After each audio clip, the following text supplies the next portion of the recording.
Bonsoir à tous. Bonsoir. Nous sommes à 30 jours de Purim, mais nous sommes d'abord ce soir Purim Katan, le petit Purim. Un jour énormément important, comme on va tout de suite voir. Purim Katan, c'est un jour important, pas seulement parce que c'est 30 jours avant Purim, mais pas seulement parce que c'est le jour dans lequel tout ce qui a pu passer comme malheur pour le peuple juif a été changé, mais c'est surtout le fait que Purim Katan, comme le Rabbi l'écrit dans un discours merveilleux en 1986 ce soir, le fait que c'est un invité qui est hors norme. Quand on a l'habitude d'avoir un invité dans la norme, alors on n'est pas trop excité. Donc après, il reçoit un invité chez lui tous les jours. Il est habitué, c'est normal, il ne sent plus l'excitation, il ne sent plus la spécialité et la particularité. Mais quand quelqu'un il reçoit un invité de manière rare, ou un invité qui n'est pas habituel à la maison, là, il se sent beaucoup plus proche. Et c'est justement ce qu'on va voir, ça c'est la spécialité de Purim Katan. Et c'est pour ça que dans ce discours en 86, Rabbi montre l'importance de cette fête. L'importance de cette fête parce que c'est une fête rare, c'est une fête qui vient une fois tous les 3 ans, voire peut-être tous les 2 ans. Et donc c'est un jour important. Dans ce discours, Rabbi dit comme quoi on doit valoriser chaque moment de Purim Katan. Merci, valoriser chaque moment de ce jour, valoriser chaque moment de cette fête. Et c'est la raison pour laquelle, ce soir, on a un dossier très intéressant sur la paracha Kitissa. D'abord, le cours il est dédié pour la fois de Sultana Bat Perla qui se fait opérer demain. Shalom Ben Nissim, Cohen, ainsi que tous ceux qui ont besoin. On attend que des bonnes nouvelles et que la fête de Purim amène la joie, le bonheur, comme on dit dans la Megillah. Imaginez-nous un instant, si ce soir on n'aurait pas été Nishana Mouberet, on aurait eu la Megillah ce soir. Et on aurait dit la fameuse phrase La Yehudi Maïta Ora Vesimcha Vesasan Vikar Kenti Elanu, que Dieu fasse que le peuple juif, on ait toujours la joie, le bonheur, la santé, la prospérité, la réussite. Amen. Et qu'on puisse toujours partager que des moments joyeux. Amen. Donc, on va rentrer dans le dossier qui est la paracha de cette semaine, bien sûr.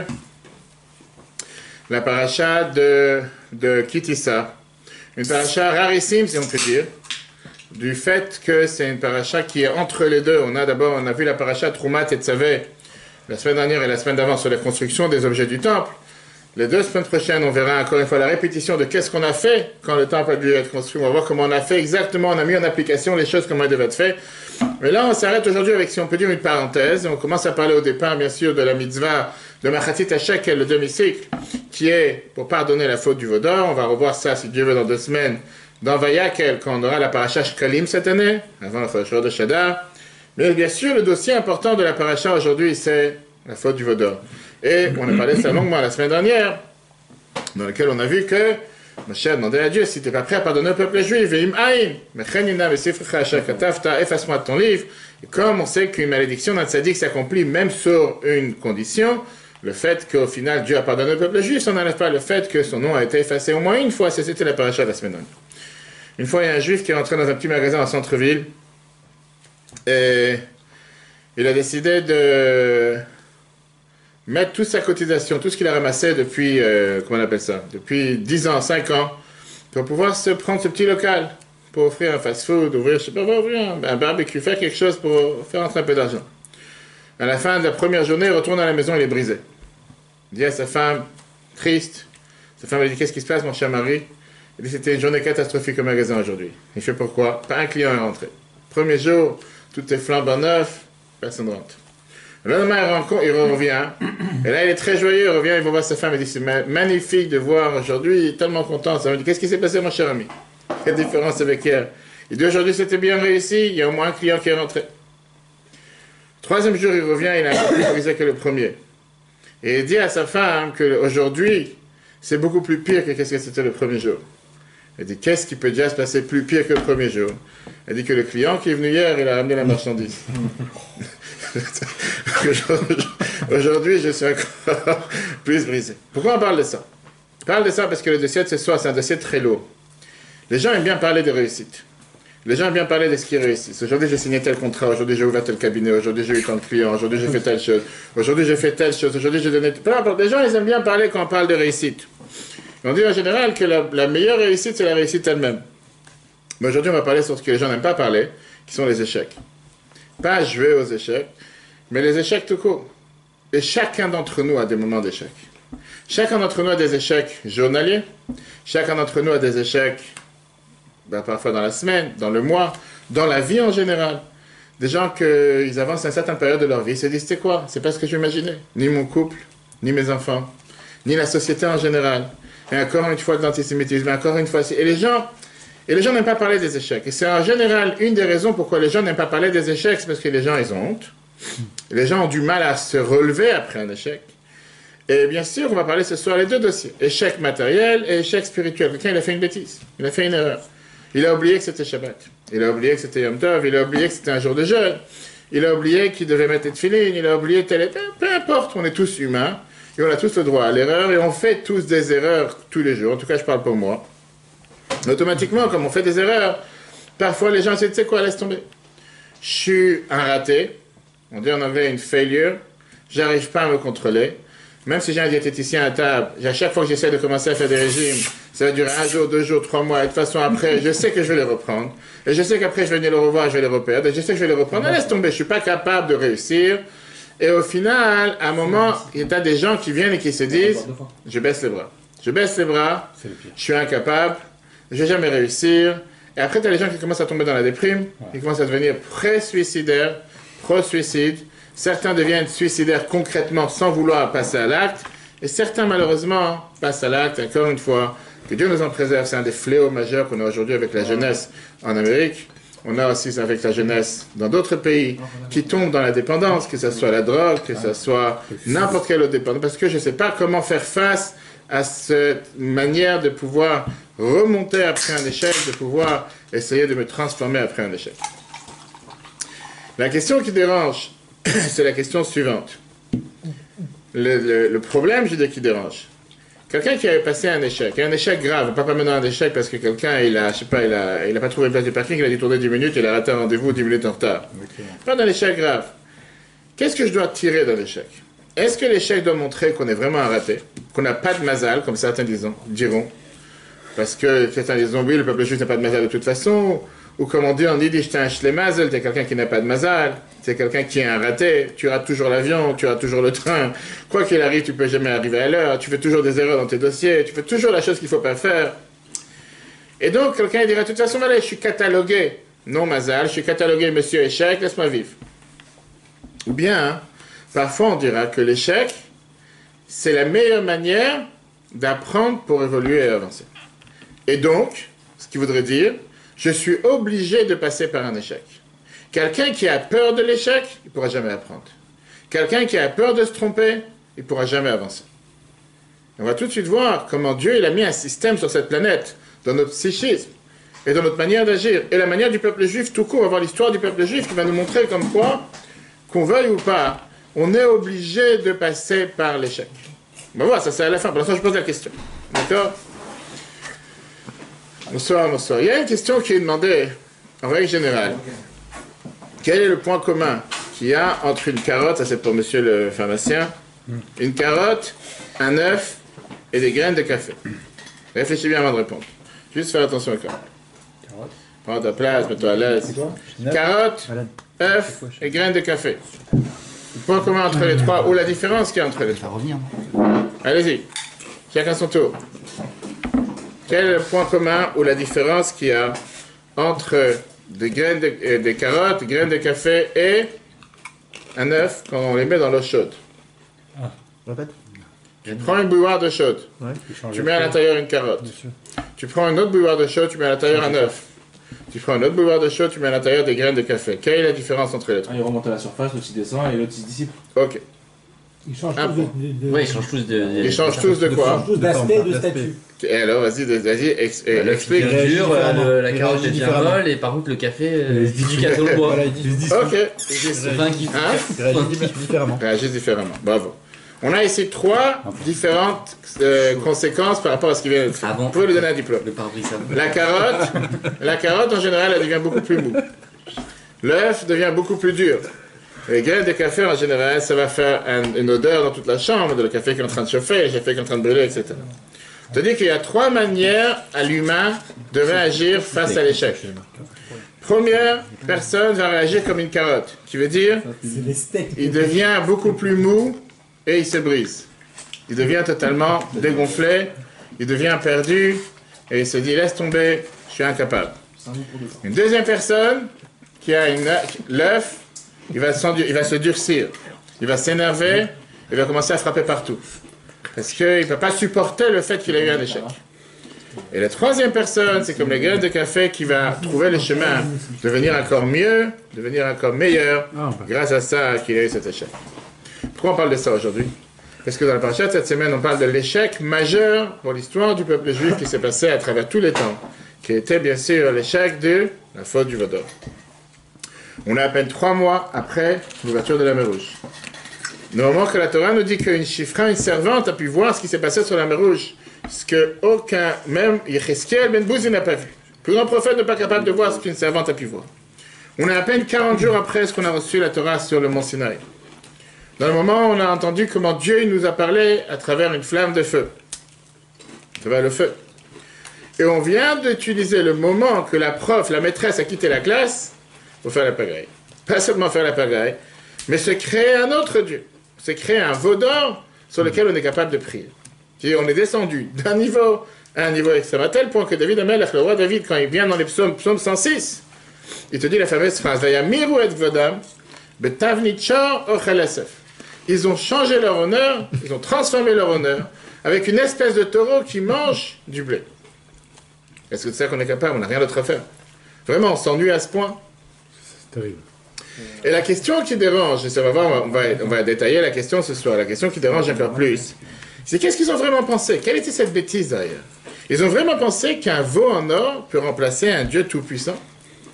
Ou bien peut-être c'était renier le bien qui a été fait envers Dieu qui a déchiré la mer, que Dieu leur a donné ce matin même, Dieu leur a donné la manne, le pain du ciel, l'eau qui venait du puits. Rabbi Yehuda Halevi dans le Kuzari, le livre du Kuzari, quand il vient nous dire les qualités suprêmes que le peuple juif avait à l'époque, il vient te dire qu'il y a quelque chose ici qui ne va pas. Regardons dans le deuxième chapitre. Kuzari, page 91b. Le Kuzari te dit ne viens pas ici raconter trop de louanges sur ce qui se passe avec les louanges de ton peuple. Ne va pas te distraire de ce qui est connu dans le public. La manière comment ils ont rompu avec Dieu, comment ils ont trahi Dieu. Tu peux entendre cette histoire. Asula et Megel, ils se sont fait un veau, ils sont partis servir le veau à la place de Dieu. Fait comment on peut croire une chose pareille? C'est vrai qu'on lit cette histoire, ouais, la faute du veau d'or, mais on est en train de réfléchir entre nous. On est entre humains. Quelle personne sur terre peut être si ingrat, si non reconnaissant face à un Dieu qui a tout fait pour eux? On est d'accord, on n'est pas ici des dizaines d'années, des centaines d'années où tu peux dire aujourd'hui la Shoah n'a jamais existé. Ça existe, malheureusement. Mais là, tu es à peine à 40 jours. Ouais. Tu es à peine à 2 mois d'après qu'on est sorti d'Égypte. Ils ont tout vu, ils ont tout senti jusqu'à présent. Ce n'était pas quelque chose qui ne s'est pas passé. La question, c'est une question à 3 points. Premier point qui dérange, c'est d'abord pourquoi c'était un veau. Pourquoi c'est venu un veau et pas autre chose? Ça n'a pas été construit par eux, c'est sorti un veau. On va tout de suite voir les détails. Donc, on va rentrer dans tous les détails. Deuxièmement, pourquoi un veau et pas un être humain? Moshe est parti. Il n'y a plus de Dieu, disons. On a besoin d'un être humain. Pourquoi tout d'un coup on va venir servir un veau? Qu'est-ce qu'ils sont venus des Indiens qu'on va servir la vache? Peut-être les Indiens ils sont imprégnés du veau d'or. Mais c'est pas pour ça qu'on va aller servir une vache. Pourquoi on va servir un veau? Pourquoi pas un être humain? Pourquoi pas un Moshe? Moshe il n'est pas là. Prends Aaron, prends Chou, prends quelqu'un d'autre, prends qui tu veux. Mais pourquoi un veau tout d'un coup? Qu'est-ce qui nous tombe dans la tête? Mais il voulait pas, peut-être. Il voulait pas quoi? Il voulait un veau? Non, mais il voulait pas être Dieu. J'ai dit encore une fois, le prof il est parti de la classe. Je dis, on va faire maintenant entrer une vache à la place. Qu'est-ce qu'il a dans la tête? C'est un veau en or qui est sorti d'un coup en or. Je suis tout à fait d'accord, mais pourquoi un veau? On va tout de suite voir comment le veau est sorti. Mais la réalité, elle est pourquoi si je suis parti chercher un veau et pas autre chose? Mais c'est pas eux qui ont choisi le veau. On va y arriver. On va voir la marraine, c'est bon. Et troisième question qui dérange et qu'on ne va pas se voiler la face, comment Aaron il a pris part à un tel sujet? Comment Aaron il a pris part à un tel je veux dire, telle interdiction, un tel veau d'or? Pourquoi il a que essayé de gagner du temps en fait? Il a pas essayé de... On va tout de suite voir avec gagner le temps, l'histoire de gagner le temps. Il a voulu gagner du temps. Oui, on va tout de suite voir, il a voulu gagner du temps, c'est pour ça qu'il a eu telle et telle chose. On va voir, est-ce que vraiment ça marche? Ok. Une autre question qui dérange, que le Rabbi a parlé de ça, le dernier discours que le Rabbi a prononcé avant de tomber malade, avant d'avoir l'AVC, le 27 Adar 92. Le dernier discours qu'on a entendu du Rabbi, c'était ce Shabbat qui dit ça 92. Le Rabbi te pose une question qui est intéressante en te disant qu'on sait très bien qu'on fait toujours attention au nom de la paracha. Le nom de la paracha vient toujours refléter ce qui se passe dans la paracha. Or, Ici, on a un et son contraire. Le nom de la paracha, c'est Kitissa. Kitissa qui veut dire élever le peuple juif, élever la tête du peuple juif, montrer la force du peuple juif, montrer la qualité du peuple juif. Et de quoi on te parle? De l'épisode la plus basse dans l'histoire du peuple juif, qui était la faute du veau d'or. En quoi tu élèves la faute du peuple juif? Peu importe, c'est comme ça qu'elle s'appelle la paracha, Kitissa. C'est la même question qu'on avait posée avec Chaya Sarah. Comment on te dit qu'on parle de la vie de Sarah, alors que dans toute la paracha, on parle de la mort une fois qu'elle est décédée, etc. Et donc apparemment, traduction littérale quand tu élèveras. Quand tu élèveras. Élèveras la tête du peuple juif. Après, il y a l'idée de compter par tête, etc. Quand tu élèveras la tête. Regardons comment la Bible pose ça dans le 3e paragraphe. Il y a deux Hashem paracha. On sait très bien que le nom de la paracha, Moré al Tochen la paracha, vient nous montrer sur le sens de la paracha. Shem parachatenu, le nom de notre paracha au Kitissa, qui veut dire quand tu élèveras Meït, ça vient témoigner. Al-Nessi Adrosh, l'élévation de la tête vers Liat Israël, l'élévation du peuple juif. Viluma Se'egel, par contre, les actions de Vodor, Chetofes, Chelek ma paracha, ça prend place, une énorme partie de la paracha. Où Yerida She'en Kamoa, c'est une descente sans commune mesure. Chazrazo Amatan, la Gemara te dit. L'impureté est revenue, Mechet et Tzada, de la faute de l'arbre de la connaissance. Ça veut dire qu'on était déjà à un niveau extrême, un niveau maximal dans la pureté. On dit que Moshe était celui qui a refait descendre la Shrina, la divinité sur terre. Ve'urosh, ve'shoresh l'chol hachataim, c'est devenu la tête, c'est devenu le début et la source de toutes les fautes. La faute du Vodor. C'est comment on est descendu d'un niveau tellement haut à un niveau tellement bas, et tout ça, tu m'appelles Kitissa, on est en train de lever la tête du peuple juif. Ça n'a pas de sens. On va voir ensemble, chers amis.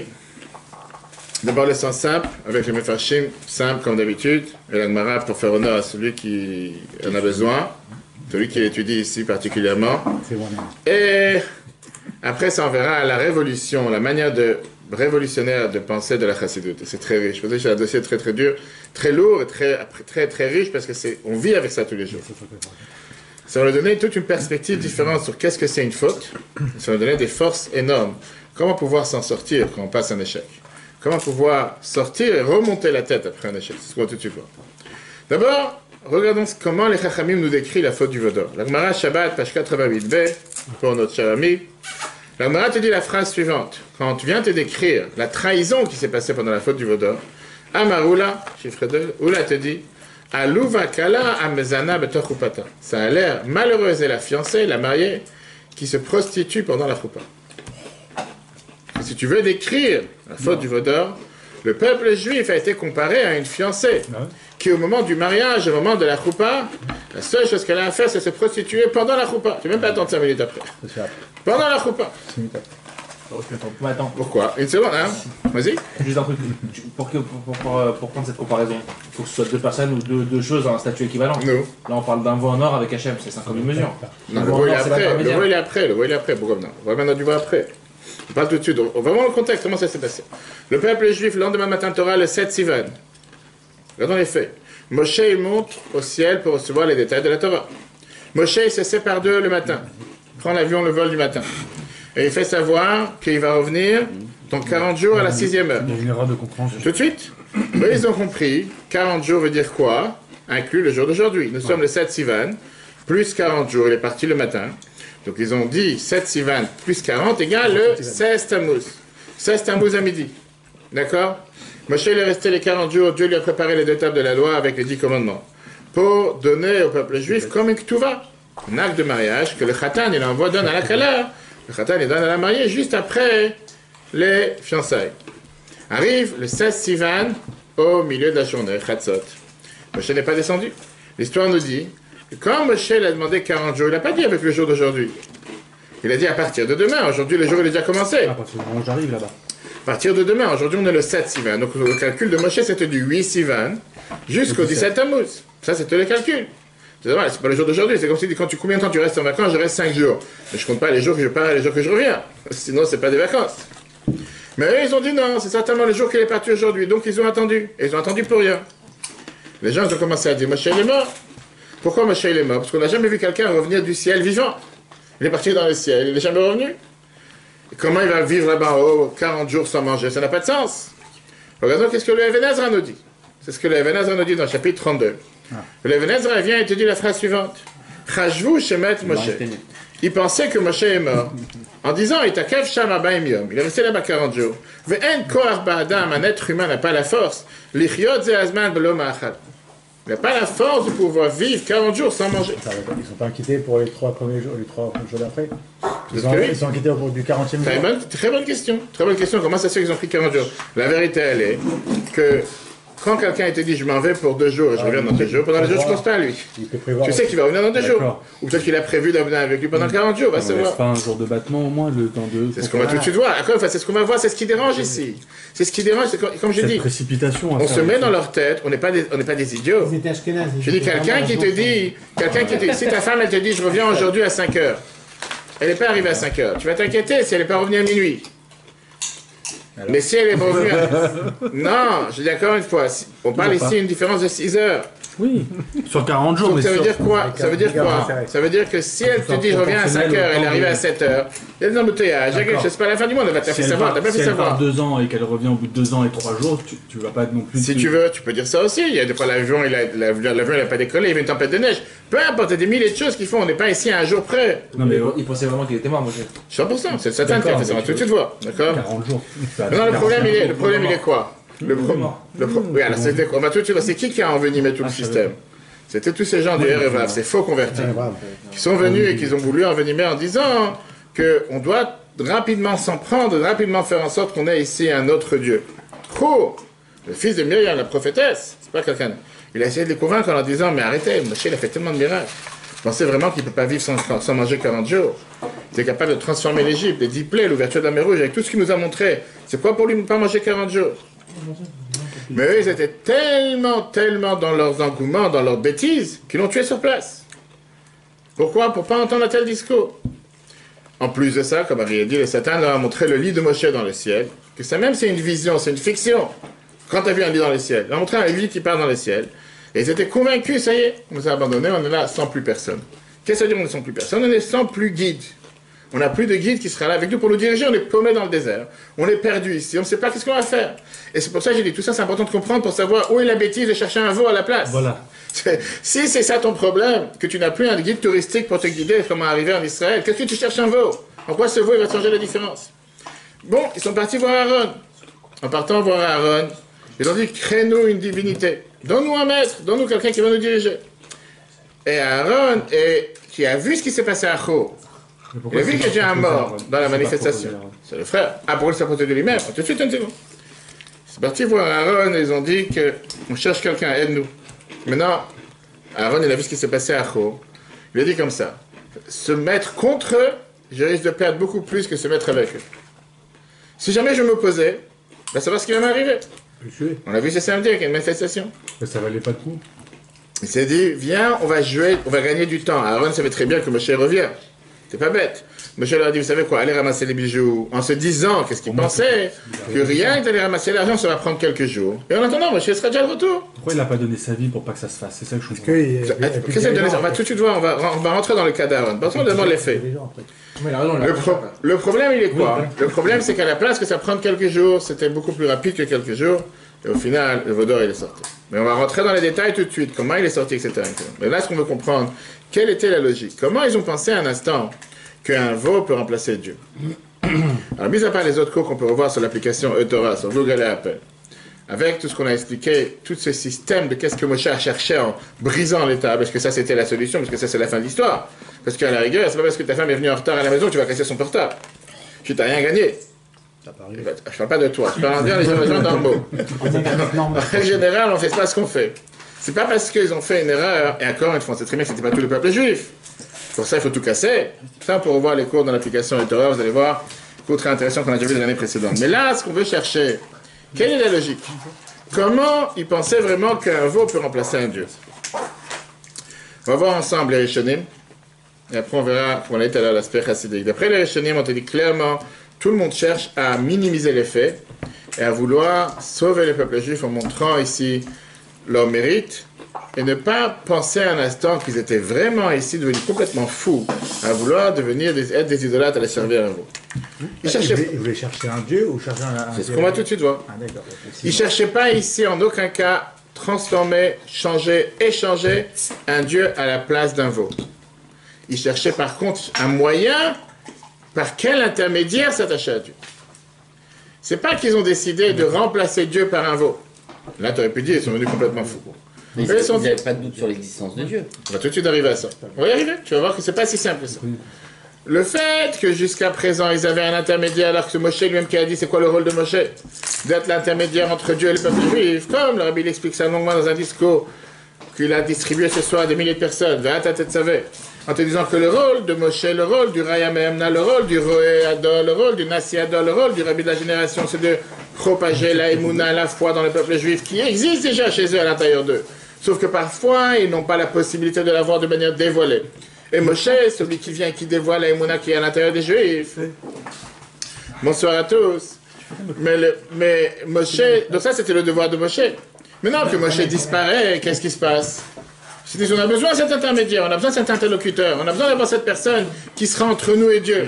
Donc est-ce que c'est considéré comme la voix des Arabes? On va y arriver, on va tout de suite, on va rentrer à ça, on va tout de suite arriver à ça. T'allais sur Itora. T'as raison, on va tout de suite arriver à ça. J'aurais toutes les réponses. Non, ce soir, on va tout de suite voir la réponse. Ils ont cherché un moyen comment s'attacher à Dieu, pas remplacer Dieu. Maintenant, quelle est la logique derrière? C'est très simple. Ils se sont dit comme ça. Moshe, il est caché, il n'existe plus. Maintenant, c'est pas que Dieu s'est caché, parce que jusqu'à présent, on n'a pas vu Dieu. Pas le Mont Sinaï, etc. Pourquoi chercher à créer ici un nouveau Dieu? Ils voulaient avoir un remplaçant à la place de Moshe, un nouveau moyen, comment s'attacher avec Dieu. Voilà. C'est pas qu'ils cherchaient à transformer Dieu en veau. Pas si bête que ça. Vous savez très bien qu'ils croyaient en Dieu, ils ont confiance en Dieu. Seulement, ils cherchaient un moyen, comment s'attacher à Dieu. Dieu en dit, encore une fois, pas avoir la mémoire courte. Qu'est-ce qu'on a dit à peine il y a quelques semaines? On a reçu les 2 premières phrases des 10 commandements. Tout le monde est mort. Et là, ils ont dit à Dieu, on ne peut pas recevoir en direct. On a besoin d'avoir un intermédiaire pour nous parler les autres 8. Et Moshe, c'est celui qui a transmis les autres. On sait très bien qu'Anochi, et c'est Moshe, c'est Dieu qui a transmis. Et après ça, c'était Moshe qui a transmis le reste, parce qu'ils n'ont pas pu supporter la force, la puissance divine qui se montrait était trop forte pour eux. Là, ils se sont dit, qu'est-ce qu'il y a? On n'a plus cet intermédiaire, on n'a plus cet interlocuteur, on n'a plus celui qui va être entre nous et Moshe et Dieu. Le cousin nous explique que il faut d'abord, et ça c'est la réponse à ta question, comme tu dis pas dans l'application, même si tu l'as dans l'application, tu restes ici tout de suite. Il faut comprendre quelle était la manière de penser à l'époque. Les peuples, jusqu'à Matan Torah, ils pensaient d'une manière que Dieu, c'est un Dieu naturel qu'on peut voir avec nos yeux, jusqu'au don de la Torah. Un, il servait le soleil, l'autre, il servait la lune, en Égypte, il servait les moutons, chacun, il avait son Dieu matériel, physique. Ça, c'était jusqu'à ce qu'on a reçu la Torah. Tout le monde était d'accord sur le principe que Dieu, c'est par définition une entité palpable, qu'on peut sentir, qu'on peut toucher, qu'on peut aborder. Ça, c'est notre Dieu. Ça, c'était la croyance répandue par tous. Ça veut dire un être avec un visage, on peut l'avoir chez soi, etc. Quelle était la nouveauté d'Abraham? Quelle était la nouveauté du monothéisme? Quelle était la grande révolution qu'Abraham a fait sur toute la planète? Abraham, pour la première fois, est venu te dire, Dieu n'est pas palpable. Dieu n'est pas quelque chose de concret que tu peux toucher. Dieu est totalement quelque chose d'abstrait, quelque chose qui est déshabillé, si on peut dire, qui n'est pas dans la nature. C'est pas quelque chose de matériel. Tu peux pas le voir, tu peux juste fantasmer, tu peux juste réfléchir, tu peux juste essayer de penser qu'est-ce qu'il est Dieu. Et comme la Chassidoute nous explique, que je pourrais t'expliquer pendant des heures qu'est-ce que Dieu n'est pas, pour que tu comprennes ce qu'il est. Mais je pourrais pas te dire qu'est-ce qu'il est. Et parfois, dans la Chassidoute, on explique longuement qu'en comprenant ce qu'il n'est pas, je peux comprendre qu'est-ce qu'il est réellement. Quand je dis que Dieu n'est ni le soleil, ni la lune, ni les étoiles, ni la mer, ni les océans, alors qu'est-ce qu'il est? Je ne peux pas te décrire qu'est-ce qu'il est, mais je peux te dire ce qu'il n'est pas. Ça, c'était la révolution qu'Abraham a fait. Mais ça, c'est une révolution qui est énormément difficile à s'adapter, à vivre avec, après 200 ans qu'on a vécu dans cette idolâtrie égyptienne.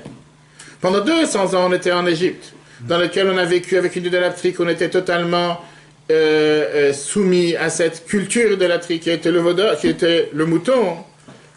Tout d'un coup, Moshe disparaît. Ils se sont dit, tu sais quoi, on a besoin d'avoir un objet physique qui va être cet intermédiaire entre nous et Dieu, dans lequel va avoir la divinité.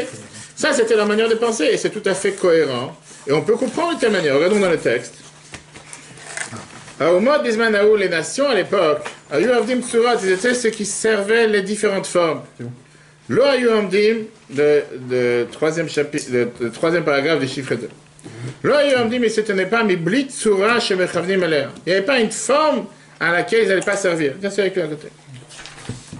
C'est comme on allait dire presque aujourd'hui que tu vas en Inde et que dans chaque rue en Inde, presque, ça a des temples. Grand temple, petit temple. La rue, c'est un temple. Chacun avait ses différents dieux.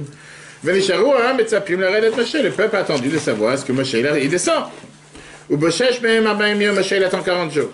Az Gavra, Marshava, là, ils ont eu l'idée, à Marshava, ils ont eu cette mauvaise idée, vers la masse.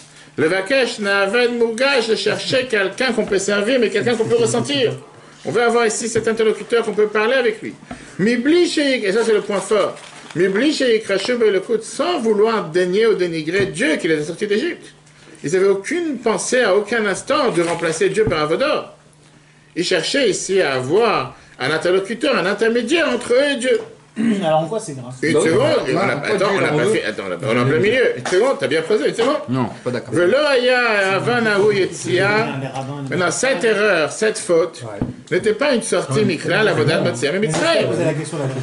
Bah, il a une bonne question. Le fait, on arrive tout de suite. Non, mais- Et je vais répondre à cette question. Ici. Quelle autre question? Tu dis en quoi c'est grave? Tu dis en quoi c'est grave? Non. C'est où le Vas-y. Est-ce qu'on peut comparer? Est-ce qu'on peut comparer? Alors je vais parler politiquement correct. Claire, qu'est-ce que tu penses? Ceux qui ont des tableaux de Baba Saleh, Rabbi Du Rabbi Lubavitch. J'ai pas dit ça. Moi, je le dis. Ok. Vas-y. En quoi c'est moins grave? Je vais te répondre tout de suite. Mais d'abord, terminons le tête, tu coupes le malheureux Kuzari, tu l'as coupé en deux. Laisse-le terminer. Je te réponds tout de suite. Ok. V'loya Avanaou Yetzia, c'était pas Mikra. Il t'explique, c'était quoi leur faute? Ils n'ont pas renié toute l'existence de Dieu. C'était seulement Mer et Liktat Mitzvotov. Ils ont renié quelques mitzvot. Qui où Yitbarech Izir, Dieu nous a averti, Minatsura, des formes. Vem Asutsura. Ils ont décidé de faire une forme qui était le vaudor. Mais à part le vaudor, ils n'ont pas renié qu'il y a un Dieu sur terre. S'il te plaît. Après, on va rentrer dans les détails. D'abord, je vais répondre à ta question. Pourquoi un veau, etc. Ce que tu as posé, c'est une très bonne question. Et la réponse, elle est que tous ceux qui te disent, oui, mais c'est de l'idolâtrie d'avoir un tableau d'un tzaddik chez soi à la maison. La réponse, elle est, la question n'est pas si le tableau est l'idolâtrie. La question, elle est, qu'est-ce qu'on a besoin d'avoir un tzaddik tout court? C'est pour ça que je pour plus large. On ouvre la parenthèse. La réponse, elle est, tous les matins dans la prière. Tous les matins dans la prière, tout le peuple juif, Ashkenaz, Sefarkel, c'est ça. Ça, c'est pas tous les matins dans la prière. Vayamin ou Bachem. Ouve Moshe Avdo, qu'est-ce qu'il dit tous les Shabbats, dans Vayosha, avant de chanter Azachir. Ils ont eu confiance en Dieu et en Moshe son serviteur. Ensemble. Quand Dieu il donne à Moshe la table de la loi, et quand il donne la Torah, et qu'on va sortir le peuple juif d'Égypte, Dieu il lui dit dans le Chumash, dans la Torah, c'est pas une interprétation, Vegam becha ya'aminu lo'olam. Même en toi, ils auront confiance éternellement. Sans arrêt, on voit ce parallèle, que Dieu ne veut pas dissocier Moshe de lui. Qu'est-ce que ça veut dire qu'on dit tous les matins Vayaminu Bachem ou Moshe Avdo? Ils ont eu confiance en Dieu et en Moshe son serviteur. La question même, c'était ce que j'ai dit dans un autre cours cet après-midi. La semaine dernière, Ve'ata Tetzaveh, et tu ordonneras. Tous les commentateurs demandent la question, qu'est-ce que ça veut dire Ve'ata Tetzaveh? C'est Moshe qui ordonne, c'est Dieu qui ordonne. À chaque fois, Dieu dit d'abord Hachem Moshe, Tzavet b'nei Israël, va ordonner au peuple juif. Mais c'est Dieu qui lui dit d'ordonner. Là, Ve'ata Tetzaveh, c'est toi qui vas ordonner. C'est Dieu, c'est Moshe qui ordonne. Alors, mis à part le fait que la Torah te dit que Shechina Medaber et Peter Grono, que la divinité parle à travers sa gorge. Alors tu vas dire, oui, mais ça c'était Moshe. Ça c'était Moshe, et ça c'est pas tous les autres. Faux. Le Zohar te dit. Le Zohar, que tout le monde est d'accord, ça appartient pas à Lubavitch ni à Baba Saleh. Il pêche tout à de Moshe b'chol dara v'dara. On a une émanation de Moshe dans chaque génération. Par définition, quand la Torah elle te dit qu'on doit s'attacher à Dieu, la meilleure manière de s'attacher à Dieu, c'est Hidabek betalmidei chachamim. Attache-toi aux tzadikim et grâce à eux, tu t'attacheras à Dieu.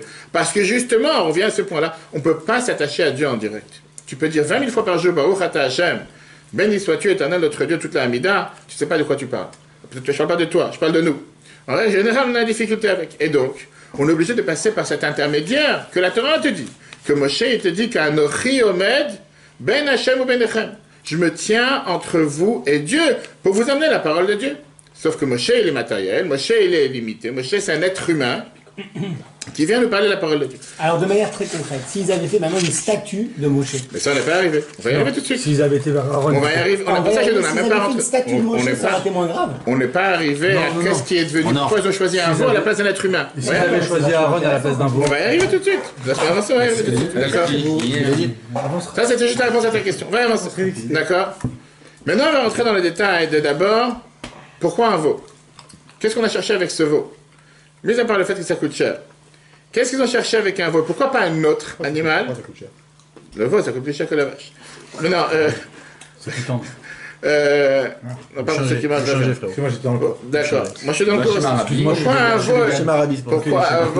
Pourquoi un veau et pas un autre animal? Et comme on a dit tout à l'heure, pourquoi un veau et pas un autre animal? Et pourquoi pas Aaron ou quelqu'un d'autre comme je suis parti voir cours? Pour ça, il faut d'abord comprendre plusieurs points. Point numéro 1, Rashi te dit clairement qu'ils n'avaient pas d'intention de faire un veau. Le veau, il est sorti de manière inintentionnelle. Ils ont pensé à faire un veau. C'est comme quand tu fais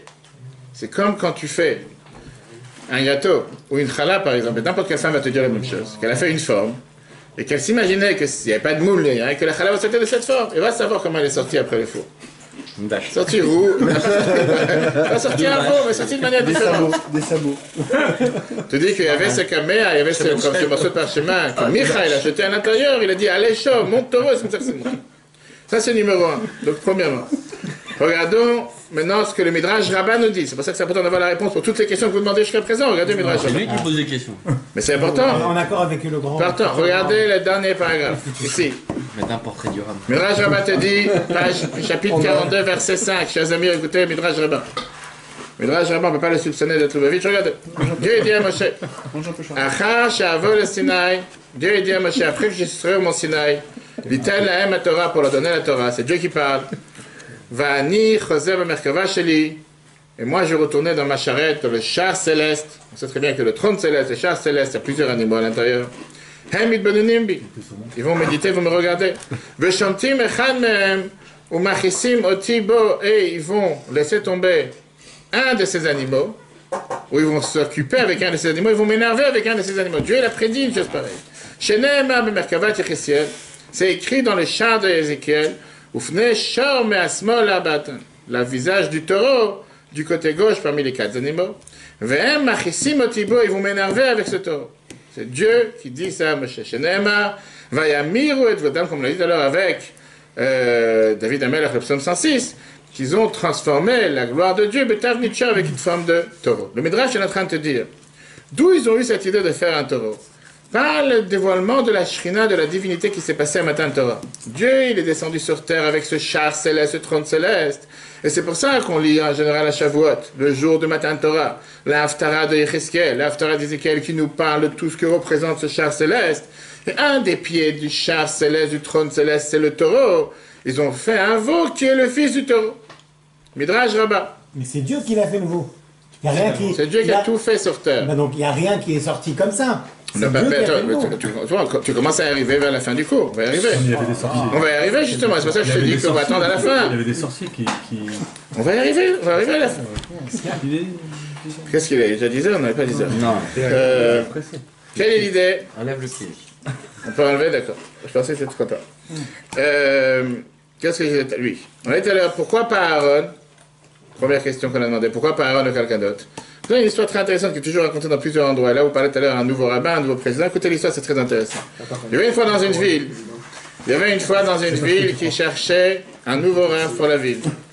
Et ils se sont dit que puisque le rabbin précédent est décédé, et il y a ici quelqu'un qu'on connaît depuis des années, et tout naturellement parlant, on pense que lui, il est adapté à prendre le poste. Alors, ça vaut la peine de le faire passer, maintenant qu'il attendait il attendait sa place, une fois que l'autre est parti. L'autre, il est parti, qu'il prenne sa place. Mais tous les grands actionnaires communautaires, ils ont dit non, pas question. Pourquoi? Parce que celui-là, on connaît trop bien. Puisqu'on connaît trop bien, on ne peut pas le prendre. Il faut faire venir quelqu'un de l'extérieur. Le Rav de Dvinsk a dit à cette histoire, quand ça s'est passé avec lui, il fait maintenant je comprends pourquoi le peuple juif ils ont cherché un veau et ils n'ont pas pris Aaron. Pourquoi ils ont pris Aaron? A priori, c'était la personne la plus adaptée. Pourquoi chercher un veau? Ils ont dit non, il faut avoir quelqu'un d'extérieur qu'on ne connaît pas, qu'on n'a jamais entendu parler, que de prendre quelqu'un qu'on connaît déjà. C'est une belle histoire. Pourquoi un veau maintenant et pas le taureau? Si on a vu après le Midrash que le taureau. C'est la réponse vraiment? Non, c'est pas une réponse. Une seconde. Pourquoi un veau et pas le taureau? Pourquoi le taureau lui-même? Le char te dit, le Sifte Cohen te dit clairement que ça n'a pas marché. Ils voulaient faire un taureau, ça n'a pas marché. Parce que c'était des gens qui avaient une telle bassesse d'esprit, c'est sorti un petit veau. Mais effectivement, leur idée préalable était de faire un taureau. Justement, ça n'a pas marché. Maintenant, pourquoi on a choisi juste le veau, le veau et pas autre chose? La phrase elle est très simple, et c'est expliqué dans la Chassidut. Le Tzemach Tzedek, 4e rabbi de Chabad, 3e rabbi de Chabad, il explique ça dans la Torah. que le taureau, c'est le mazal qui vient après le tlé, après le mouton, après le veau. Et puisque le veau, c'était le mazal des Égyptiens, hein, et on l'a tué.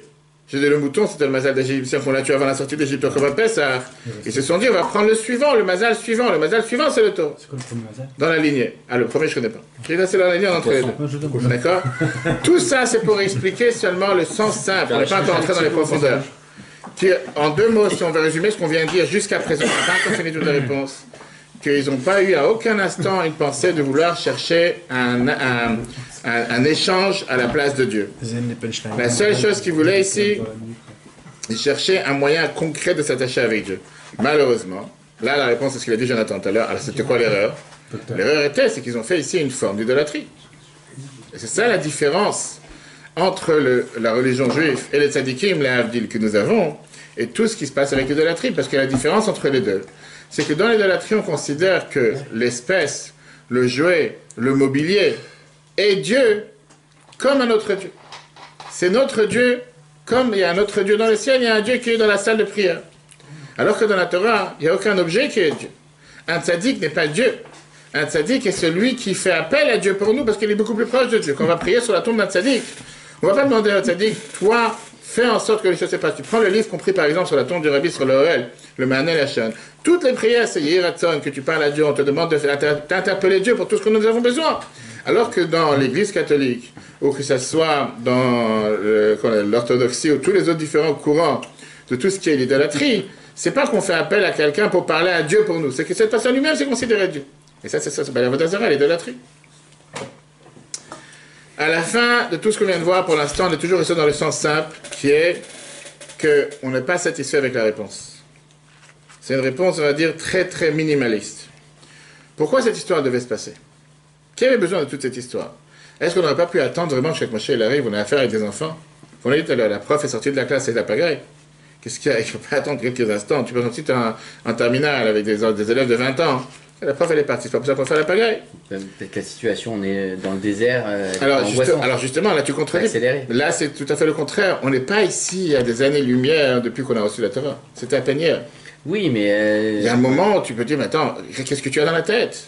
Tu viens de voir le monde de la Torah. Il y a à peine 40 jours que tu viens de voir. C'est pas ça s'est passé. C'est comme je t'ai dit, 40 jours après un mariage, quelqu'un commence à se comporter super mal avec sa femme, comme si c'est la plus grande étrangère sur terre. Trop frais encore. Si c'est 1 an après, on peut comprendre, il a passé 1 an, il a passé Shana et Shana, ça y est, maintenant il peut s'en débarrasser. mais pas 40 jours après, tu viens de passer un accord, tu n'as même pas encore reçu l'album des photos, tu n'as même pas encore reçu la vidéo. C'est encore en train de payer, ça dure des années. Payer, ça dure des années. C'est ça qu'il dit. Ça arrive tous les jours, ça. Les gens qui leur arrivent des miracles, ils oublient la minute après. Parce que c'est pour ça que c'est normal. C'est pour ça que c'est normal. Pourquoi ils ont mis de leur poche? Pourquoi ils n'ont pas été prendre du sable? De l'or, on demandait de l'or. C'est Aaron qui leur a demandé de l'or. C'est Aaron qui leur a demandé de l'or. Aaron, il a cherché ici une chose, faire gagner du temps. Et il s'est dit que comme ils ne vont pas vouloir donner de l'or, ça va prendre du temps. Ils vont commencer à débattre avec leurs femmes, et les femmes vont pas vouloir donner. Ils vont dire, mais comment? Et tout ça, ça va faire gagner du temps. Donc ça n'a rien à voir avec un don de soi, de vouloir donner de sa poche pour faire un bien. Pas du tout. Comme là, on a minimisé la faute à l'heure. Il leur a dit ça pour gagner du temps. 100%, parce qu'il pensait que les femmes allaient retenir leur... D'accord. Tu vois? Mes chers amis, on continue? Ok. La question qui dérange, comment, tu veux qu'on arrête là? Non. Comment ils ont pu avoir un tel comportement après Jonathan Torah? Oh, le teasing. On va maintenant poser une question à l'Achik, et vous allez voir que c'est le même débat. Et là, avec ça, on va comprendre la réponse, parce que jusqu'à présent, on a parlé de la phase comment le peuple juif a agi. Mais parlons maintenant comment Aaron a agi. Maintenant, on va étudier le cas d'Aaron, il faut avoir la patience. Comment Aaron il a pu agir de la manière comment il a agi? Aaron, il a pris ici une décision très dure.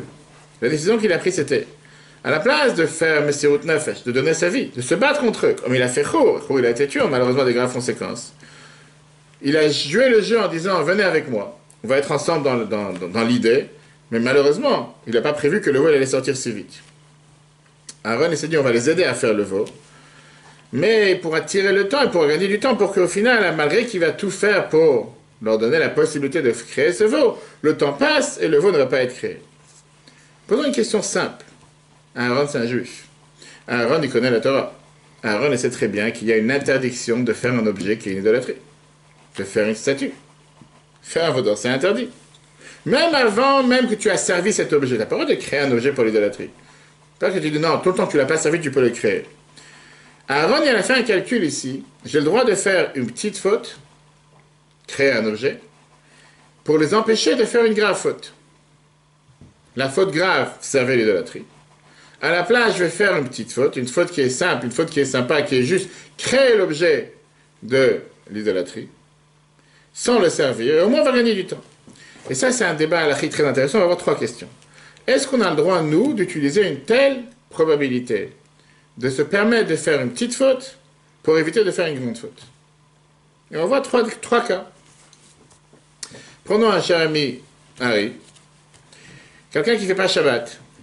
Il a un ami qui ne fait pas Shabbat et qui l'appelle pour lui demander comment il va. Juste aujourd'hui, il a décidé de lui parler, il voulait savoir, c'est des années qu'il n'avait pas parlé avec lui. C'est pendant Shabbat, Harry, il a fait le téléphone pendant Shabbat. Sauf que la personne, comme tous les bons juifs qui ne savent pas qu'il y a une messagerie qui existe, juste pendant Shabbat, il appelle tous les 5 minutes. Mais non, Harry fait un calcul, il connaît la halakha, il se dit comme ça. Si je ne réponds pas, à cause de moi, cet homme-là, il commence à faire 20 péchés Shabbat. Il appelle 20 fois. Il n'arrête pas d'appeler pendant Shabbat. Il va continuer à appeler, sans arrêt, il va continuer à appeler, il va pendant une heure, pas, mis à part que ça dégage, ça dérange la maison. Il appelle sans fin. Par contre, si je lui réponds une fois, ça j'ai fait un péché. D'accord? Mais grâce à ça, je l'évite de faire des dizaines de péchés. Est-ce qu'il a le droit de se dire, je vais faire un péché moi, pour faire éviter à quelqu'un d'autre de faire plusieurs péchés? Premier cas. Prenons un cas différent. Quelqu'un, Dieu nous en préserve, sa femme doit accoucher. Pourquoi Dieu nous en préserve? C'est une bonne chose. Pardon, non, je parlais d'un malade. C'est pas ça que je voulais arriver à un malade. Quelqu'un que Dieu nous en préserve, il est un malade à la maison. Quelqu'un qui se sent mal. Et il n'y a pas de médecin à côté. On sait très bien que d'après. Alors, papa est en danger de vie, quoi que ce soit, mais il doit aller à l'hôpital. Et donc, il appelle l'ambulance. En Israël, c'est courant. Il appelle l'ambulance, etc. Mais jusqu'à ce que l'ambulance, elle arrive, il lui demande quelques questions au téléphone. Il dit, bon, ça va, c'est pas urgent, c'est pas un danger de vie. On peut attendre. On est sur la route, on va y arriver. Il voit que la situation s'est améliorée. Est-ce qu'il doit rappeler pour dire, ne venez plus, pour pas engendrer toute la suite de profanation de Shabbat qui va s'engendrer de toute façon, même si on dit que pour un malade, on peut le faire. Mais là, il n'a plus besoin. Mais là, une fois que tu as enclenché le système, une fois que l'appel est arrivé au secours, à la Tzala, peu importe qui c'est, eux, ils ont commencé à lancer la balle. Tu ne veux plus la rattraper. Est-ce qu'il a le droit d'appeler une deuxième fois pour dire j'ai plus besoin, tout va bien? Ou bien non, on dit ça y est, maintenant c'est dans la route, continue avec le reste, qu'ils aillent à l'hôpital, qu'ils font des examens, etc. Même s'il n'y a pas vraiment le besoin de le faire. Deuxième cas de figure. Troisième cas de figure, ce qui nous concerne à nous, les shluchim. Et c'est une question qu'on se pose tout le temps. Est-ce qu'un shliach a le droit d'aller habiter en Seine-et-Marne, ou dans un trou paumé dans le monde, où il n'y a pas de communauté, où il n'y a pas de minyan, où il n'y aura pas de lecture de la Torah, et être là-bas pour permettre aux autres de commencer à faire des mitzvot? Mais lui, en attendant, il ne fait pas les mitzvot. Pourquoi les autres te disent non? Quelle est la différence avec les autres questions? C'est exactement le même débat. Et là, on va voir une contradiction qu'il y a par rapport à ces questions-là dans la Gemara. Regarde dans la Gemara. Gemara Shabbat, page 4. C'est la prière. Très intéressant. Maintenant, c'est pas pareil, entre faire une mitzvah négative et une mitzvah positive, c'est pas la même chose. C'est une interdiction et une obligation. Je suis d'accord avec toi. Prends la première question. Mais tu fais pas de péché. Alors que dans d'autres cas, tu fais un péché, c'est pas pareil. Tu fais un péché. À cause de toi, tu n'auras pas minyan, tu n'auras pas il y a plein de trucs. c'est un péché. Et au final, c'est une mitzvah. Tu ne fais pas une mitzvah. C'est interdit de se mettre dans cette situation. C'est-à-dire volontairement de se mettre dans une situation où tu ne vas pas pouvoir faire les choses qu'il faut faire. Tu te mets volontairement dans une mauvaise situation. On va voir la réponse. C'est ça, on va voir la réponse. Prenons la Gemara Shabbat. La Gemara Shabbat, page 4b, ça dit la phrase suivante. Et Big Bat Patano, si tu as mis une pâte dans le four juste avant Shabbat, tu n'as pas eu le temps de faire les chalotes 2 heures avant Shabbat, 1 heure avant, tu les as mis juste pendant Shabbat, pour qu'ils puissent cuire pendant Shabbat. Est-ce que quelqu'un d'autre, il a le droit de sortir la pâte du four pendant Shabbat, en sachant que c'est quand même une interdiction des chachamim, parce que tu enlèves la chaleur baisse, la chaleur monte, on parle des fours de l'époque, avant que ton ami va transgresser l'interdiction, qui est beaucoup plus grave, de cuisiner pendant Shabbat? Vous avez la question ou pas? C'est une question que la Gemara demande. T'as Monsieur David qui a mis une pâte juste avant Shabbat dans le four. Maintenant, si tu laisses la pâte dans le four pendant Shabbat, chaque minute que le four est en train de cuire pendant Shabbat, il transgresse de cuire pendant Shabbat. Toi, tu viens, tu dis, j'ai de la peine pour lui, pourquoi lui faire tellement de péché? Il est parti, il n'est pas là. Moi, je vais ouvrir le four, je vais sortir la pâte. Je ne vais pas dans le fournir. Alachiquement parlant, c'est interdit, mais de Rabbanan. Les Chachamim t'interdisent de sortir une pâte du four ou quelque chose qui cuit pendant Shabbat, parce que la tension, la chaleur monte et descend. Mais je vais le faire éviter de transgresser Shabbat pendant encore une fois des nombreux péchés. Mat Kifla Rav Sheshet, tu poses la question suivante. la fameuse phrase qu'on répète sans arrêt dans la halakha, V'chi omrim la adam chate, kedei sheizkech averecha.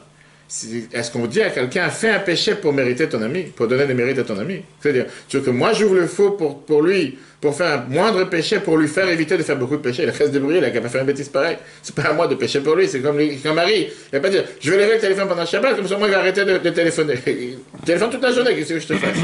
Ça c'est une avis. Donc de là on apprend quoi? Qu'on n'a pas le droit de transgresser un péché de moindre degré pour faire éviter son ami de faire un péché de beaucoup plus grave. Viens Tosfot, dans la Gemara. C'est très bien ce qui est écrit dans la Gemara Eruvin. Noach lechaver la sot la avor isur kal shelo ya'avor ha'maaretz isur chamo. Ça se dit, qu'est-ce que quand tu parles? On sait très bien dans la Gemara Eruvin, on te dit que des fois c'est bien qu'un Talmid Chacham fasse un péché simple pour faire éviter à un ignorant de faire des péchés beaucoup plus graves. Toi tu sais la différence qu'il y a entre lui, il ne sait pas malheureusement, il pense qu'il ne sait pas Shabbat. Fais tout pour stopper l'hémorragie tout de suite. Ah, pour ça tu as fait un moindre péché, c'est pas grave, tu auras un petit péché sur ton dos. Mais moi tu évites un juif de faire un péché grave. Il y a le baratain aussi. T'es à la maison, il n'y a personne qui a les 4 murs, qui a la caméra cachée. Ça c'est la question que Tosfot te demande. Et Tosfot te donne plusieurs réponses.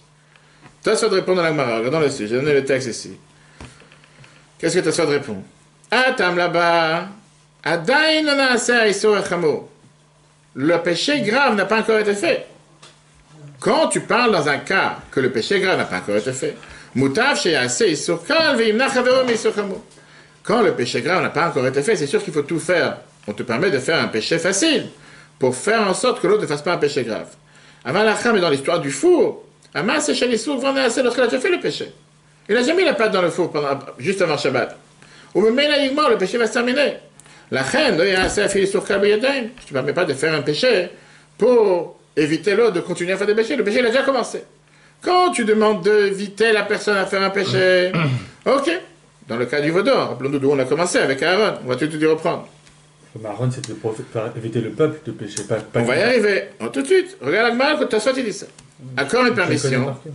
Je sais que tu connais pas ça, mais pour les autres. Matzano, on a trouvé le Gaber Rabbi Eliezer, on a trouvé par rapport à Rabbi Eliezer, chez Nichnas le Bet Knesset, qu'il est entré à la synagogue. Velo Matzah Sarah le Minyan. Il n'y avait pas 10 personnes pour faire Minyan.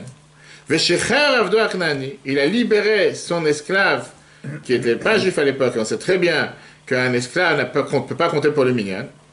Le minyan, pour qu'il puisse compter parmi les minyan. A priori, c'est écrit le Olam Baem Ta'avodu. Et on ne pourrait pas libérer le statut d'esclave sur un Evet Knaani. Après là, la c'est interdit. On ne parle pas d'un Evet d'Ivri, on parle d'un Evet Knaani. Mitzvah de Rabbi Mshani. Ça soit, tu réponds quand c'est une mitzvah qui concerne le tzibour. La communauté, là on a le droit. Ce qui veut dire, pour résumer, parce qu'on ne peut pas entrer dans tous les détails halachiques, pour 2 conditions, on permet à quelqu'un de faire un péché facile pour éviter un péché lourd. D'abord, la première condition, c'est quand grâce à ce péché simple, tu vas faire en sorte que l'autre péché grave ne commence même pas. S'il a déjà commencé, tu ne peux rien faire. Et le deuxième, quand on parle du mitzvah qui est attaché avec un public. On n'est pas avec un public, on sait très bien qu'il y a différents domaines dans lesquels, pour un privé, ça serait interdit, pour un public, ça serait permis, et on n'est pas en train d'apprendre à essayer de trancher des halakhot, c'est juste pour avoir l'idée de ce qu'on vient de voir. Un esclave juif, il compte pas en minyan. Un esclave, non. En tant qu'esclave, il ne peut pas. En tant qu'esclave, pourquoi tu dis? Exactement. On va y arriver après. On ne parle pas maintenant des différences, mais autres, il y a Azman Grama, mais autres, il y a Azman Grama. C'est pas le sujet. Après, c'est le sujet. Maintenant, revenons à l'écart qu'on a dit jusqu'à présent. On n'a pas le droit de répondre au téléphone de quelqu'un qui profane Shabbat. On n'a pas le droit non plus d'appeler l'ambulance, ça c'est clair, c'est non. Pourquoi? Parce que l'interdiction a déjà commencé. Et deuxièmement, parce qu'il n'y a pas un public ici, ça ne concerne pas un grand public. Par contre, on a clairement le droit d'aller en shlichut, d'aller dans un endroit où il n'y a pas de minyan, où il n'y a pas de Kriyat Torah, parce que tu vas ici pour leur empêcher justement, tous ces juifs, de faire des péchés beaucoup plus graves. Grâce à ça que tu vas leur enseigner à venir, à se rapprocher, et en plus que c'est une mitzvah de Rabim, c'est une mitzvah pour toute la communauté. Et la réalité, c'est ce qu'on voit, c'est tous les shluchim. C'est pas passé à un endroit qu'un shlich, il est arrivé quelque part, il est devenu totalement assimilé. C'est passé le contraire. Que grâce à lui, il y a eu beaucoup plus de juifs qui se sont approchés. Tout ça, c'était une parenthèse pour comprendre qu'est-ce qu'il a fait à Aaron ici. Aaron ici, il est venu dans son idée en se disant, j'ai envie de faire en sorte qu'il ne commence même pas à commencer à faire l'idolâtrie. À part le fait, comme tu as dit, que c'est une mitzvah de Rabbi, mais c'est tout le peuple juif que tu veux sauver. Qu'il ne commence pas à faire l'idolâtrie. Donc il s'est dit, il a pris la meilleure décision à l'Afrique possible. Il faut mieux que moi je sois coupable de faire et de créer un objet d'idolâtrie.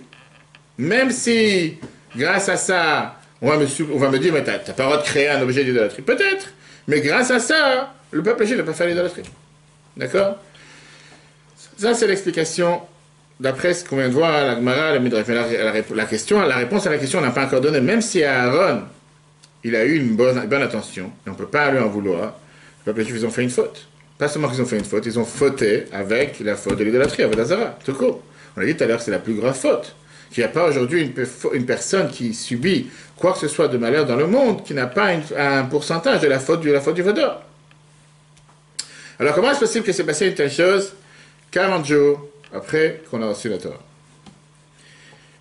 On va voir ce soir la révolution chassidique, la révolution de la chassidoute qui nous donne la possibilité de comprendre pourquoi on fait une faute. Et la réponse, comme Jonathan, il a souligné, mais comme on dit qu'en général, les gens intelligents, ils parlent avec un remez, avec une allusion, qu'on peut dire, si on peut dire, que Dieu a fait exprès de donner la possibilité de fauter. Et que parfois, c'est le seul moyen de pouvoir s'en sortir. On va y arriver. Ça ne veut pas dire qu'il faut fauter tous les jours, on va voir à la fin. D'accord? Il y avait, je vous ai raconté sur cette histoire déjà une fois, j'ai même pas la javeline, quelle heure il est? 10 heures. Ok, si tu veux, on arrête. Il y avait une fois... Hein? On continue avec plaisir. Moi. Avec plaisir, ok. Je suis pas loin, ça va. Et il y avait un jour, c'était un dimanche dans le bureau de Ross Lavatitz, qui est à Anvers, en Belgique. Il y avait quelqu'un d'important qui avait vraiment très très peiné sur sa figure. On voulait parler avec lui. Il dit, qu'est-ce qui se passe? Il dit, d'abord, je le connais bien. Anvers, c'est la ville des diamants en Europe. Il y a une grande rue centrale où il n'y a que des magasins de diamantaires. Et ce juif, c'est un grand commerçant, un poids lourd. Il dit, il y a 6 mois, j'ai décidé de commencer à faire Shabbat. Shomer Shabbat. Pas Shomer Shabbat, Shomer Shabbat. Il dit, chaque vendredi, j'ai l'habitude, vendredi après-midi en général, je prends mes valises avec les bijoux et je rentre à la maison. Mais pendant tous ces mois, j'avais une crainte du dernier vendredi, le 24 décembre. Ce vendredi, le dernier vendredi de l'année, je me suis dit, c'est pas possible. C'est le vendredi où on fait le chiffre d'affaires le plus important de toute l'année. Et surtout qu'il y a toutes ces fêtes, le 24 décembre, le 1er janvier à la fin de la semaine, c'est vraiment le coup dur, c'est vraiment le gros chiffre d'affaires pour toute l'année, le plus important. Et donc je me suis dit, qu'est-ce qui va se passer avec moi? Est-ce que je vais être capable de me retenir, de me retenir? Vendredi après-midi, je vais faire le magasin. J'ai pris la décision de faire Shabbat, je vais à la maison. Vendredi soir, je n'arrive pas à dormir. Je me dis, regarde tous mes commerçants, tous les amis sont en train de faire des chiffres d'affaires, la caisse qui tourne sans arrêt, encore 1000, 2000, 5000, 10 000. Et moi, je suis à la maison, je n'arrive pas à dormir, je ne vais pas dormir. J'ai dit, il faut que j'aille à la rue. Et je commence à réfléchir, je marche dans la rue autour de chez moi, je dis, regarde ce qui se passe, les gens ils rentrent, ils sortent, les valises, les satés, dis le Val d'Europe, c'est plein, tu n'as pas aimé, tout le monde est en train de faire les fêtes, acheter. Et je vois, dans ma tête, je vois les belles voitures défiler la rue, les gens qui s'arrêtent avec les chauffeurs, les gens qui remontent. Et je vois tous mes amis qui n'arrêtent pas de compter les billets. Et moi, comme un idiot, je suis à la maison en train d'attendre sans rien faire. Bref, le lendemain matin, Shabbat matin arrive, j'ai décidé, je vais à la synagogue. Quoi qu'il arrive, je vais à la synagogue, laisse-moi tranquille. Mais à la place, j'ai dit, tout quoi, je vais passer par la rue, voir ce qui se passe, pour sentir un peu, voir ce qui se passe. Je passe par la rue, et je vois comment tous mes concurrents, ils ont déjà commencé la journée à 6h du matin, ils sont tous fiers, ils sont déjà en train de faire la pause café déjà, en train de vendre, ça va dans tous les sens. C'est le seul magasin mort, il y a un centre commercial, pas un inventeur. Le seul magasin dans le centre commercial, il y a 200 magasins, c'est le mien qui est fermé. Je suis dégoûté. On dirait qu'il y a eu un accident, un feu, quoi que ce soit. Après 1 heure, j'ai décidé de laisser tomber. Je ne peux pas me retenir. Je retourne à la maison. J'ai décidé de sortir une bouteille de whisky du congélateur, une anisette. J'ai fait qui douche, j'ai bu un verre entier. Et je me suis endormi jusqu'à samedi soir à 3h du matin. Puis maintenant, je viens voir le Rav aujourd'hui. Et je demande un tikkun, une réparation sur le malheureux Shabbat que j'ai eu dans ma vie. Ni prière, ni Kriyat Torah, ni minyan, rien. J'étais sous, j'ai dormi à la maison. Les mauvaises pensées, j'ai eu tout Shabbat. Je suis passé dans la rue des commerçants. J'ai dormi tout Shabbat sans prière, sans kiddush. Vraiment un voyou. Volontairement, qu'est-ce que je fasse? Il lève ses yeux vers le Shler de Rabbi et il voit qu'il est en train de pleurer. Il lui dit comme ça, il dit, tu sais quoi? Toute ma vie, moi je suis Shomer Shabbat. J'ai jamais eu un Shabbat dans ma vie aussi beau que ton Shabbat. C'était le plus beau Shabbat que tu as pu faire envers Dieu, tu ne peux pas t'imaginer. Avec toutes ces difficultés, avec tout ce stress, avec tout ce... Et quand même, au final, on voit le juge dans la réalité, il n'a pas été à la chute, il n'a pas écouté le discours du rabbin, il a fait Shabbat, qu'est-ce que tu veux de lui? Il n'a rien profané Shabbat. Il a une mauvaise pensée, il a fait Shabbat. La Chassidoute nous montre cette révolution de cette manière de penser par rapport à la faute du Vaudor. C'est pas seulement la faute du Vaudor, c'est par rapport à toutes les fautes. Avant la faute du Vaudor, on a ici la faute de l'arbre de la connaissance qui est la plus grosse faute. Toutes ces fautes se sont passées, écoutez cette phrase, parce qu'il devait se passer. À combien ça peut paraître bizarre? Des fois, Dieu fait en sorte qu'une faute se déroule vers une personne pour que la faute se passe de cette manière. Finit pas là. Parce que la question que tout le monde a demandé, si c'est comme ça, pourquoi quelqu'un est puni? Et pourquoi il y a le système de punition sur une faute? Si quelqu'un, Dieu, il fait en sorte que la faute se déroule par travers toi, pourquoi il y a une punition? La réponse, elle est, c'est pas que Dieu nous oblige à faire la faute. On a le choix, on a le libre arbitre.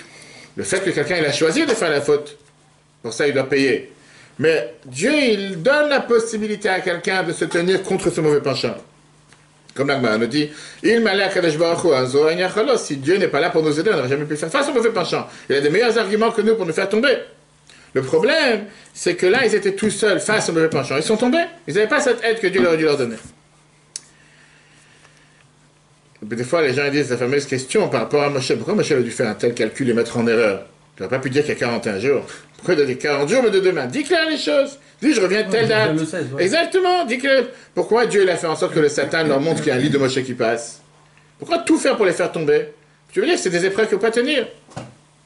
Alors, quel est le but? Pourquoi ces fautes passent par la personne? Pour nous réveiller à faire tchouva. Jusqu'à présent, c'était des tzadikim qui ont tout reçu sans aucun effort. Ils ont reçu le pain, ils ont reçu l'eau, ils ont reçu la Torah. Dieu, il voulait, je veux que vous appreniez de cet événement comment se relever après un échec. Et comme on l'a dit tout à l'heure, l'importance d'un échec, c'est deux importances. Il y a une importance tactique et il y a une importance stratégique. L'importance tactique de l'échec, c'est quoi? C'est que tu sais que tu as fait maintenant une erreur. Tu sais que tu as fait quelque chose qu'il ne fallait pas faire. Quelqu'un qui ne fait pas d'erreur, qui travaille Dieu dans la routine, dans la normale, comme un robot, sans jamais chercher à l'intérieur de lui-même, jamais va se remettre en question. Jamais va se dire, peut-être que je ne fais pas ce qu'il faut faire.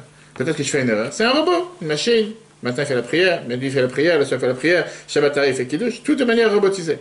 Quand quelqu'un il a un échec, quand quelqu'un il a quelque chose qui ne va pas, tout d'un coup, il se met devant le miroir, il va décider alors qui je suis.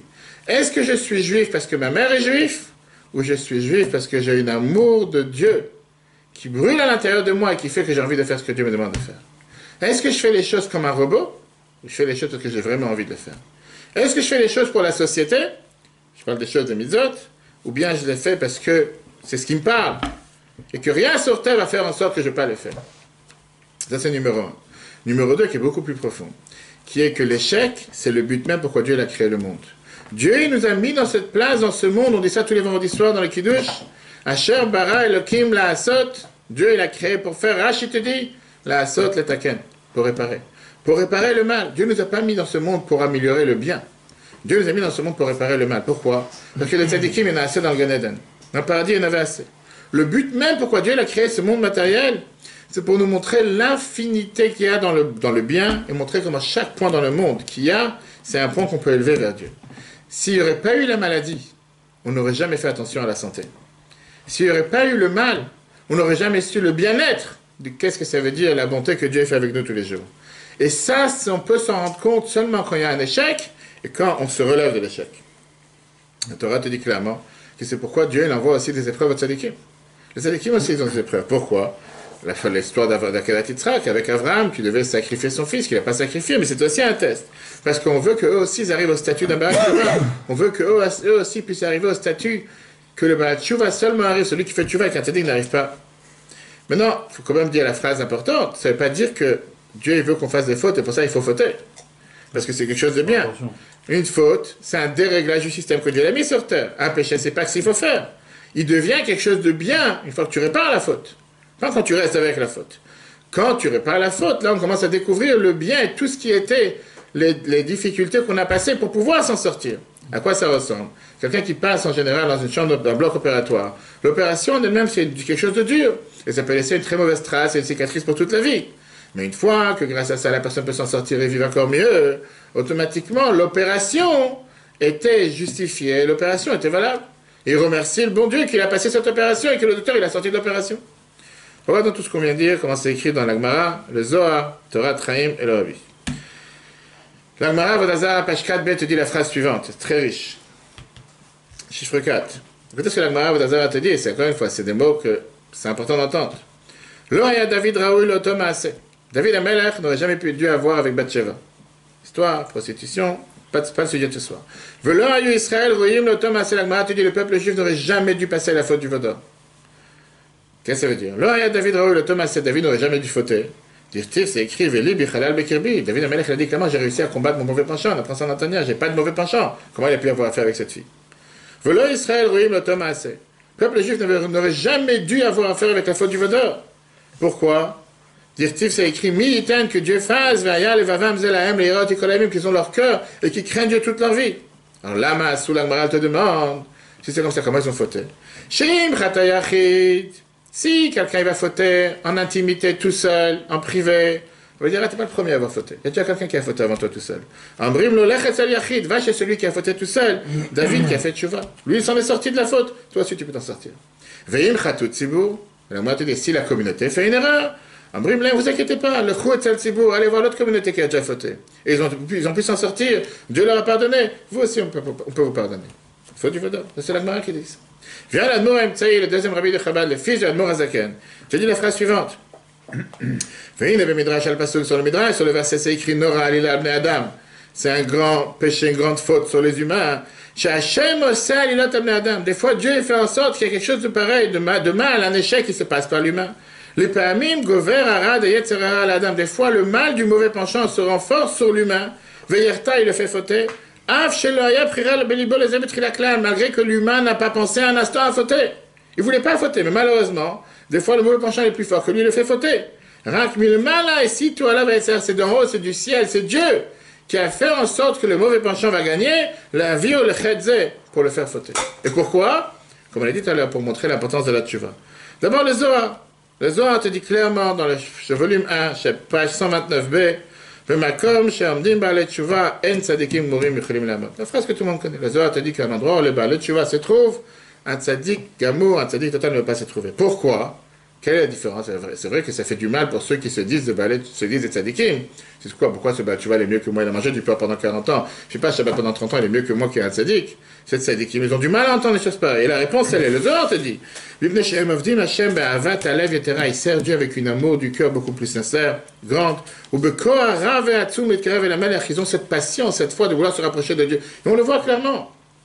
Quelqu'un qui n'a pas été dans le bon chemin, que tout d'un coup il a découvert la lumière, il a une soif, il a cette passion, il a cette mentalité, cet engouement de se rapprocher de la lumière. Quelqu'un qui est tout le temps dans la lumière, depuis 20 ans, 30 ans. C'est la routine. Tu vois pas cet enthousiasme, tu vois pas cette chaleur, tu vois pas cette passion. Plus que ça, le rabbi te dit, Ben Haïlouim, ben Avodat HaTshuva, entre les spécialités qu'il y a dans la Tshuva, ceux qui font Tshuva, Al Pnei Avodat HaTzadikim, chez Davka le Dea Tshuva, parce que spécialement par la Tshuva, par ça qu'on revient vers Dieu, Nitan Levarer et tout du champ, on peut réparer, élever les étincelles divines, chez Naflou Ben Gimel Ribot Atmos, qui sont descendus dans les niveaux les plus bas. Adam, Yachar Oler, quelqu'un qui est droit, tzadik, un tzadik. Il peut élever seulement les étincelles divines qui sont dans les choses permises. Manger, boire. Le Baal Tchouva, il est malade, parce que la Boaz a été dit dans le Tanya, tu peux même convertir les péchés qui ont été commis de manière volontaire en mitzvot. Imagine, c'est quelqu'un qui a mangé du non caché pendant 20 ans, 30 ans. Par ça, qui fait une tchouva sincère, il peut transformer ces 30 ans comme s'il a fait les plus grandes mitzvot sur terre. C'est ça qu'il faut faire depuis le départ. Mais c'est ce que la Torah te dit, alors qu'un tzaddik, il n'a pas cette force. Il n'a pas de faire une chose pareille. Qu'est-ce que ça veut dire cette idée derrière? Quelqu'un qui construit un bâtiment, que le bâtiment ne s'est jamais écroulé, il ne saura pas quoi faire le jour où le bâtiment s'écroule. Quelqu'un qui a construit un bâtiment, le bâtiment s'est écroulé, il sait maintenant comment faire un deuxième et éviter que ça ne s'écroule pas.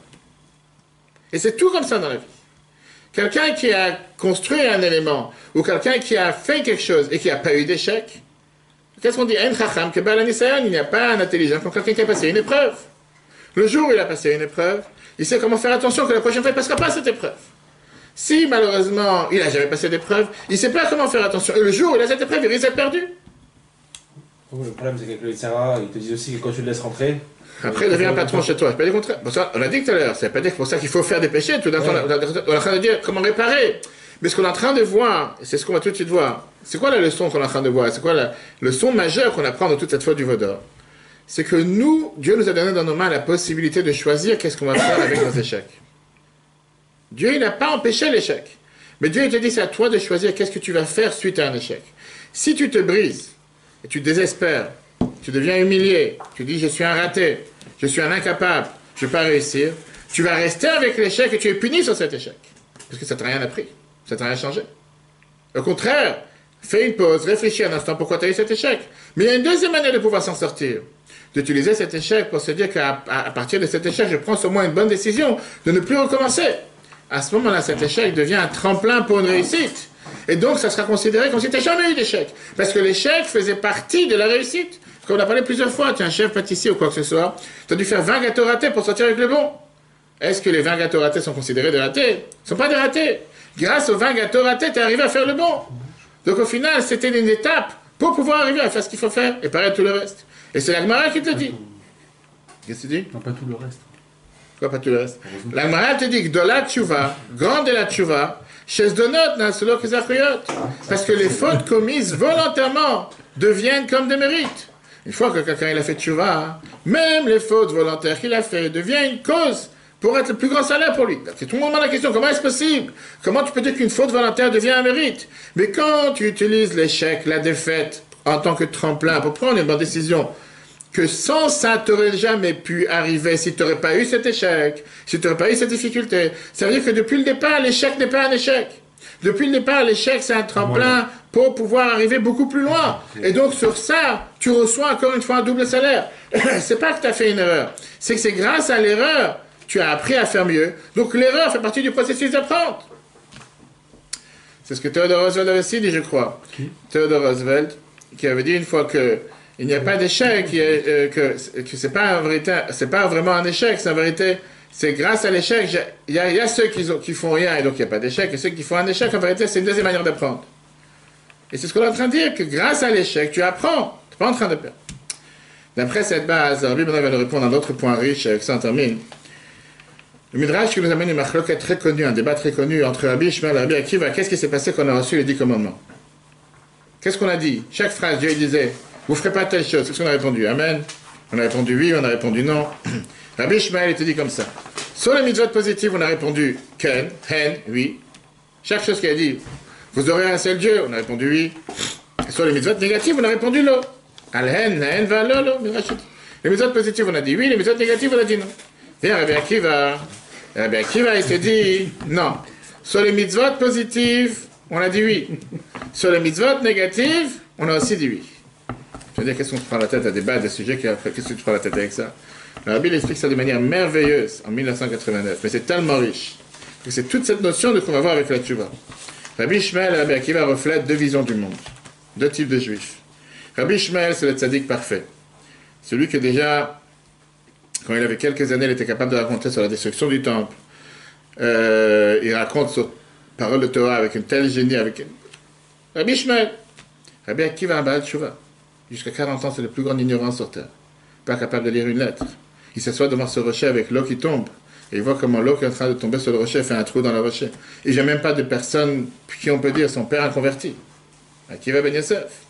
Et là est le débat de qu'est-ce que ça veut dire le nom qu'ils ont dit. Qu'est-ce que ça veut dire le nom?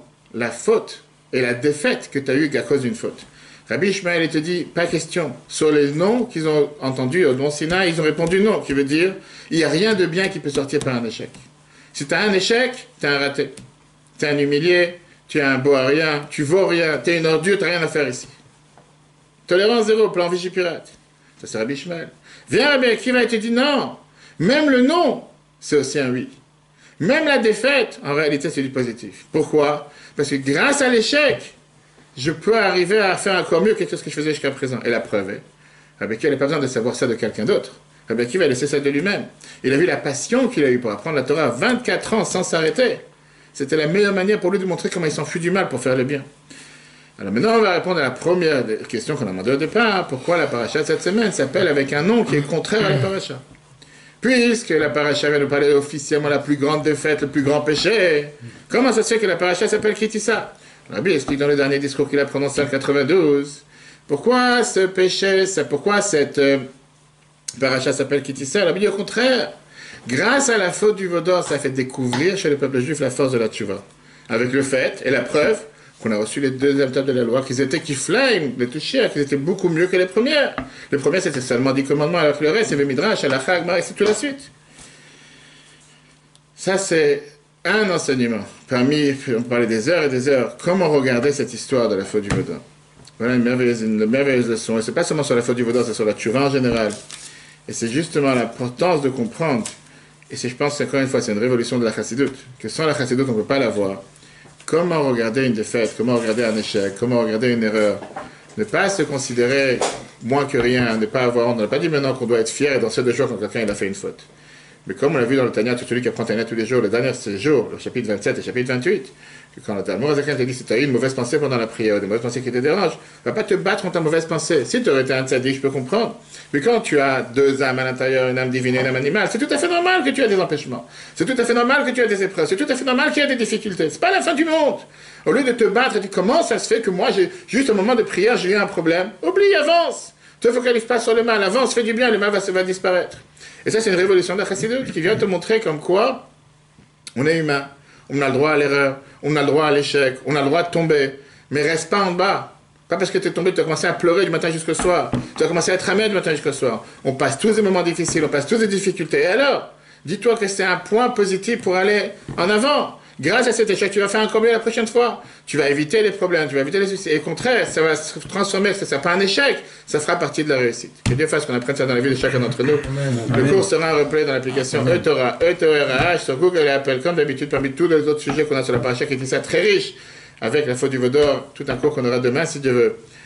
Sur les lois de Purim, on va commencer les lois de Purim, mais aussi on va voir sur le Kior. C'était quoi ce dialogue entre Moshe et Dieu? Moshe a insulté presque Dieu en disant, c'est quoi ces miroirs d'impureté, qu'ils étaient là pour que les femmes se maquillent, qu'ils aient des rapports avec leur mari, c'est ça que tu vas faire entrer dans le temple. Et Dieu, il a dit à Moshe, les miroirs, c'est la meilleure des choses que j'ai comme ustensile dans le temple, c'était le kior qui a été fait en cuivre, le bassin qui était dans le cuivre, avec le débat avec Moshe, on verra si Dieu veut demain. En tout cas, on se prépare un mois de joie, que le mois d'Adar, tout se transforme, que des bonnes nouvelles pour tous les bénéfices, partout et se trouvent. Très bonne soirée à tous et à la semaine prochaine. Hazak.